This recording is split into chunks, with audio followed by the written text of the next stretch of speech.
स्वाध्याय इयत्ता 10वी विषय जलसुरक्षा घटक दुसरा जलसंधारण प्रकरण दुसरे पाणलोट क्षेत्र विकास. पाणलोट क्षेत्र विकास कार्यक्रम राबविणे गरजेचे का आहे? मानवास व सजीवांस उपयुक्त ठरणाऱ्या पाणीसाठ्यांचे वाढते जलप्रदूषण, पावसाचा अनियमितपणा व त्यामुळे निर्माण होणारे पाण्याचे दुर्भिक्ष्य आणि ओला किंवा सुका दुष्काळ या बाबींचा विचार करता भविष्यात पाणी टंचाई निर्माण होऊ नये, सर्वांना पुरेसे स्वच्छ व शुद्ध पाणी वापरण्यासाठी उपलब्ध व्हावे यासाठी भूजल पातळीत प्रभावीपणे वाढ घडवून आणण्यासाठी कूपनलिका, विहीर, रेन वॉटर हार्वेस्टिंग पुनर्भरण करणे गरजेचे आहे. भूजल पुनर्भरणाच्या माध्यमातून भूजल पातळी वाढविण्यासाठी पाणलोट क्षेत्राचा विकास करणे गरजेचे आहे. तुमच्या परिसरात पाणलोट क्षेत्र विकासासाठी राबविलेल्या उपक्रमांची माहिती लिहा.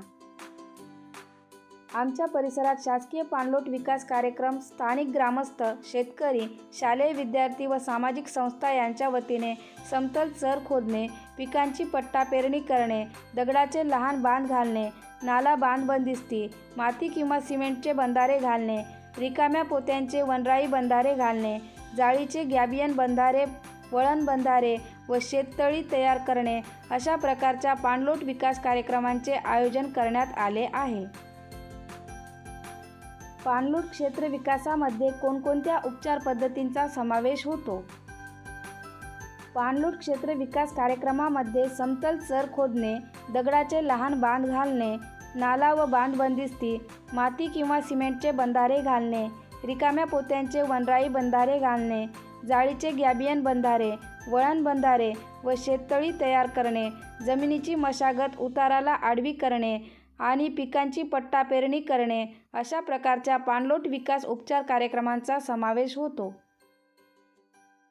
शहरी भागात भूजल पुनर्भरण कसे करता येईल उदाहरणासहित स्पष्ट करा. शहरी भागात रेन वॉटर हार्वेस्टिंग, विहिरी व कूपनलिका पुनर्भरण, पाणी पाझर खड्डे तयार करणे, नियमित नाले सफाई, कचऱ्याची योग्यरित्या विल्हेवाट लावून, प्लास्टिकचा वारेमाप वापर टाळून, सिमेंट काँक्रीटऐवजी मातीची मोकळी मैदाने तयार करणे, इमारतींच्या परिसरात फरशी, वाळू, सिमेंटऐवजी माती असलेल्या मोकळ्या जागा ठेवून नदी, ओढे, नाले यांचे पाणी पसरून ते जास्तीत जास्त जमिनीत मुरून पुनर्भरण करता येईल. शेती मशागत करताना पाणी अडवा, पाणी जिरवा हे तंत्र कसे यशस्वी करता येईल उदाहरणासहित स्पष्ट करा. जमिनीची मशागत उताराला आडवी करून पट्टा पीक पद्धती व सुधारित पीक पद्धती वापरून पाणी अडवा, पाणी जिरवा हे तंत्र यशस्वी करता येईल.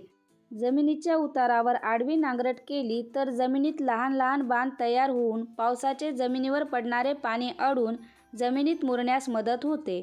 मे महिन्यात पडणारे पावसाचे पाणी जमिनीत चांगले मुरते. पिकांची उताराला आडव्या दिशेने पेरणी केल्यास 2 ओळीत असलेल्या जागेत पाणी साचून ते मुरण्याचे प्रमाण वाढते.